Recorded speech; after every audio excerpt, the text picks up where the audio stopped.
Okay, how are all my friends out there in blockchain world? Yes, my name is Kent. The channel is EOS San Diego, and I make videos about the EOS blockchain. I usually make videos that I'm challenged to make, but tonight I'm not going to do that because we are working on a challenge application, and we're going to update it. In fact, we're updating it right now with a social layer, and also so we're adding tokens so you can use other tokens to make the challenge application. However, I do have challenges, thanks to my good friend Trader 14, and of course Captain Blackbill from Sweden, actually Norway. Cannot forget Norway, my good friends in Norway. One of my good favorite YouTubers, Harold, is from Norway. He makes videos, travel videos, and I enjoy his videos from it. So they usually give me challenges, but tonight I'm gonna talk about the Blacksburg, Virginia conference. They call it the Blacksburg, Virginia conference because it's really good information. Darren Lammer was there, Brendan Bloomer was there, and of course Esther Pierce was there from the Security and Exchange Commission. I think there's 3 videos. I watched all 3 of them, in fact, several times. I want to talk a little bit about it because I thought there was some very good information. Also, somebody asked me about the price. They asked me if I still thought the price was going to be going up by the end of the year. And as much as I hate to say this, I hope it doesn't. Mainly because I'd like to buy some more EOS. I'd like to buy some more Bitcoin. And I'm thinking if trying to round some money up here before the end of the year to do that. So I maybe the price will go up. I'm kind of hoping it doesn't because I'd like to buy some more. So that's kind of where that's at. So anyway, what I'd like to talk about to begin with is Brendan Bloomer said some interesting things out at the Blacksburg, Virginia Tech. And one of the things he said is that he knew that governments, the guy I think from CNBC was the moderator, and he was asking him some questions, and Brendan said that he was talking about currency versus blockchain and cryptocurrency, and his take on it, Brendan Bloomer's take on it, was that crypto or currencies, fiat currencies, will start being put on the blockchain. So, he talked about how a US dollar, $1 bill, would travel in and out of the system. So sometimes it could be, it could be used for illicit things, and sometimes it could be used for very legitimate things. But how it could kind of be bouncing around between illegitimate and legitimate activities. But if it were on the blockchain, it could literally be tracked and traced, and you could see exactly where that dollar had been and who'd used it and for what transactions. He knew that certain governments were getting ready to do this, which I thought was a very interesting use for the blockchain. And once fiat currencies are being put on the blockchain, you would tell you right now that that will be something governments would be very interested in seeing happen. That the cryptocurrencies, fiat currencies, would be used for the blockchain, used on a blockchain. Very good use for the blockchain. A very good relationship between government and blockchain, and I think that's one of the reasons why someone like Esther Pierce is so interested in this, and why she's there. Actually calls herself, I think, the crypto mom, crypto mother, or something like that. So interesting relationship. She seems to be very pro cryptocurrencies. She seemed to be very friendly with Brendan Bloomer and of course Dan Lammer, and I think that since they reached this agreement with the Security and Exchange Commission, there's a very good relationship there.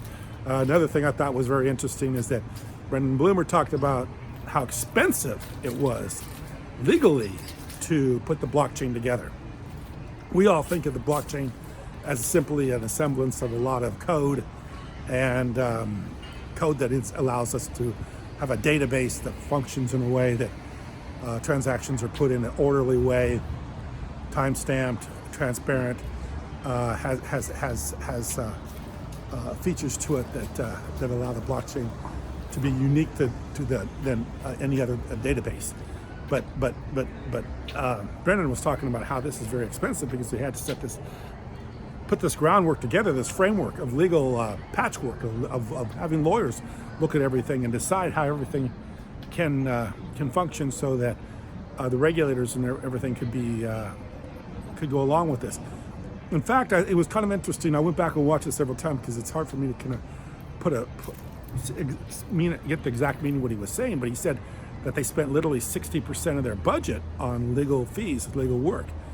And he was talking about that in context of the money they raised. And I don't know if he meant 60% of the money they raised, which would have been, what, 2.4 billion would be 60%?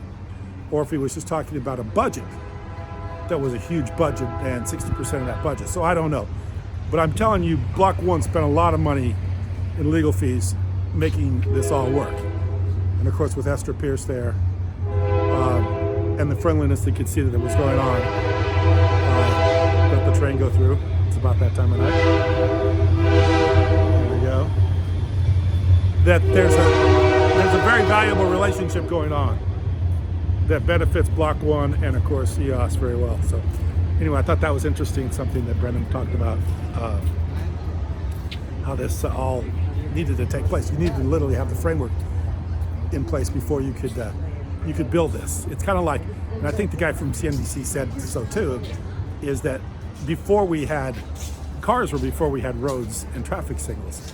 So when cars were originally invented, you didn't have to have a driver's license, there were no roads, there were no traffic signals, everything had to be put in play to have the intercommerce or the system of being able to drive around the country like we have today.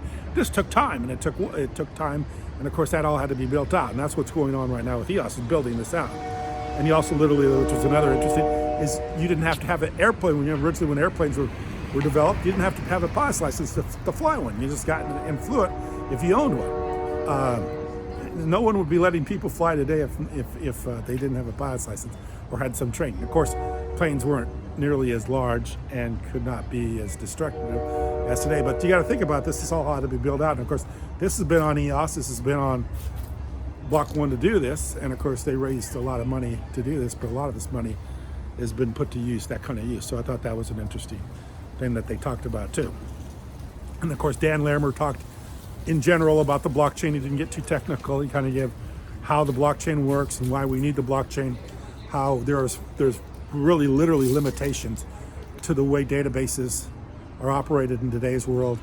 Limitations as far as the number, there's centralized systems, centralized silos that are containing all of our information, which is not in our best interest as consumers on the blockchain or our users of the internet. We need to have something better, something that distributes the data out over a number of locations. And just to give a quick analogy, if you had, if you had some money and you wanted to put it someplace for safekeeping, you could put it in one bank, or you could put it into a number of banks. Number of banks being the blockchain. And of course, the advantage to that is if it was in the blockchain, all the other banks could see what was going on with the money. I mean, if it was in one bank, only you could see it, and that one bank could see it. But if it was in a number of banks and was on the blockchain, they would all be able to see what the other banks were doing with the money. So that would make your money more safe. And of course, if you were handling the money for somebody else, it would make it more safe.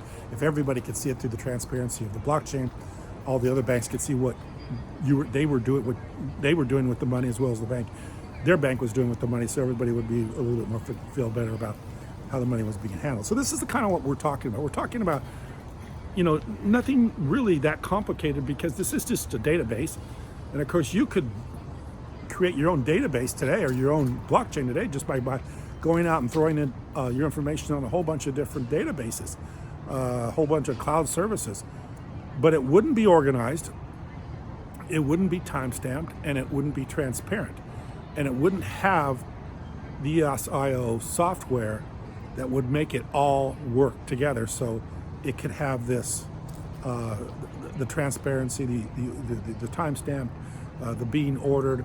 It wouldn't all work so flawless and so seamless as it does today, as it works in EOS. And this is why EOS is so valuable. This is why I think it's such an important thing for the internet today. And I think this is what Dan was talking about, how this is all fitting together and how it's such a needed thing to have, is the blockchain, and how this all works so well. And this is why I think the future is blockchain. It's interesting too that one of the last people that asked him the question was a gentleman that was talking about the food services, and I think he was a consultant for seafood services, and he was talking about how he heard about this blockchain conference, and he thought, wow, we got to go there because we know we need the blockchain. I need to go. I don't know that much about it. but I'm in charge of these consultant or help these companies, and there's a lot of logistical problems. I mean, things have to be timed. I think even they were talking about raising product, fish maybe, seafood that was fed certain food, and it all had to be measured and monitored and had to know what went into it. And all this had to be done, and of course the blockchain seemed to be a really good solution for them, but he didn't really understand much about it. So he was kind of showing up at this kind of just hoping to find some information on it. He was asking Dan, last one asked Dan a question, and he said, but the problem we have is we don't know who to call.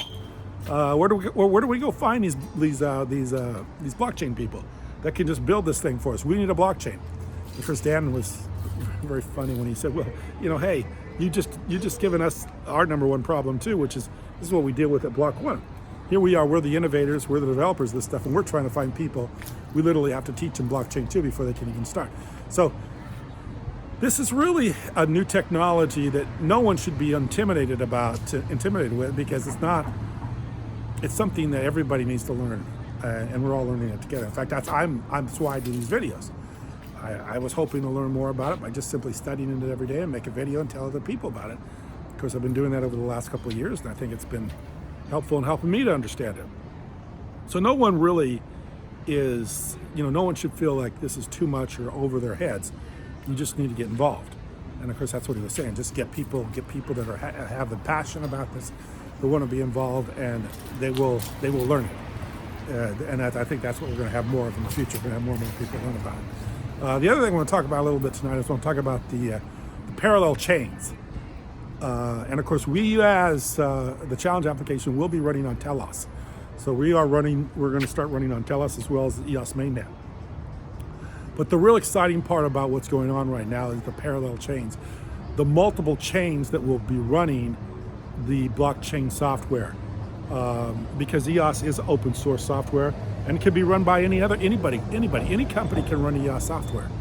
And what Dan was talking about a little bit tonight is the ability for one blockchain to communicate with another blockchain. And we're literally kind of at 28K modem connections, interactivity, like a 28K modem a long time ago, if people can remember. That's been a long time ago. But a very, very, very bad way of communicating back and forth. So now that we have parallel chains, we have chains running together, and of course, it's all, if it all is done with like the EOS.io software, how this interconnectivity between chains is really going to make speeds and transactions and communication so incredible that this will be able to literally envelop everything that we do on the blockchain and take over the world, literally. How everything can be run on the blockchain. How right now what we have is single thread throughputs. So as in a blockchain like with EOS, what they're looking for is they're looking for information that is a throughput, as Bloomer would say, as how quickly the throughput is, that single thread, how information gets put on the blockchain.